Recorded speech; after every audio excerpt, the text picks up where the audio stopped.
A fascination with hummingbirds prompted me to finally buy a feeder. I didn't have a place to hang one, so I bought one to attach to glass, like this. Each tiny jar can be held in the hand as well.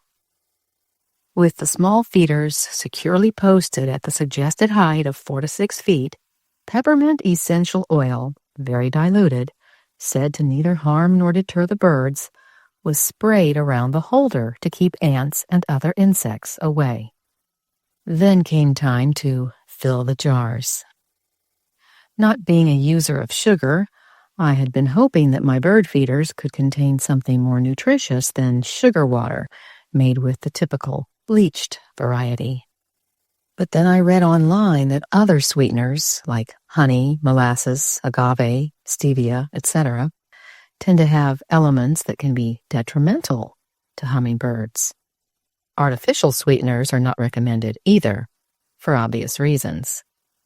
Not even organic cane sugar should be used, due to its high iron content, which can be toxic to birds. Who knew? The recommended ratio of 1 part sugar to 4 parts water was then poured into the feeders, which were then placed in the holder. They say it can take anywhere from only a few hours to several weeks for the hummers to find a new feeder and start feasting. So I waited. Around 8 o'clock that evening, the first visitor appeared. 1 day later came another one, or maybe the same one. The third day, there was a third one, or maybe the same one. On the first 2 days, the birds that I saw took about a half a sip, then disappeared. But on the third day, the hummer stayed longer, about 20 seconds. What was the difference? The sweetness. The first mixture was probably too diluted. Day 3's mixture, however, was apparently just right, for the sips were full and repeated. Even a mere glimpse of a hummingbird is cheerful to see. I even adjusted my chair for a better view. I've often found myself looking up, hoping to see one return. The object lesson became clear. Though a hummingbird's visit and subsequent return may fill us with delight, Jesus Christ's return will be the most glorious sight. Have I been preparing my heart for that moment and looking up in anticipation of Him? Or just anticipating birds that hum? Considering the crucial times in which we're in, when I stop and think of the recent investment, shopping, purchasing, researching, installing, spraying, measuring, mixing, pouring, posting, let alone the looking and picture taking, I've wondered if the time and money and effort could have perhaps been better spent. Perhaps the little feeder project was maybe to mainly entertain me, fulfilling my perceived need. In studying the preferences and needs of hummingbirds, I learned that their real need is real nectar from real flowers. Have I studied the preferences and the needs of the people around me lately? Have I been providing for those needs?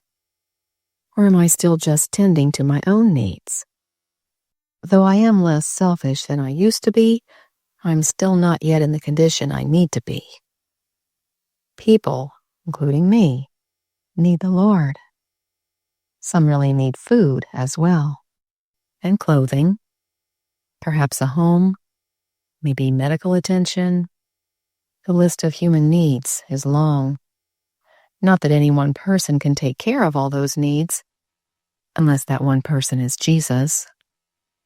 I've been reminded that I need to do my part in tending to others' needs in ways that I humbly, humanly can, including pointing their eyes up to Christ, who fully can. Let's share with others the sweetness of Jesus, not our artificial sweetness. And let's tell others the truth, not diluted truth. Millions are dying without Christ while I'm birdwatching. God and Christ indeed rejoice in humanity's appreciation of and care for their creations. But I can't spend a large amount of my extra time, energy, and funds on feathered friends that quickly fly away and may never come back, then quickly pass by my fellow human beings who aren't prepared for Christ to come back. What takes your time might not be a bird feeder with sugar water, but it's probably something.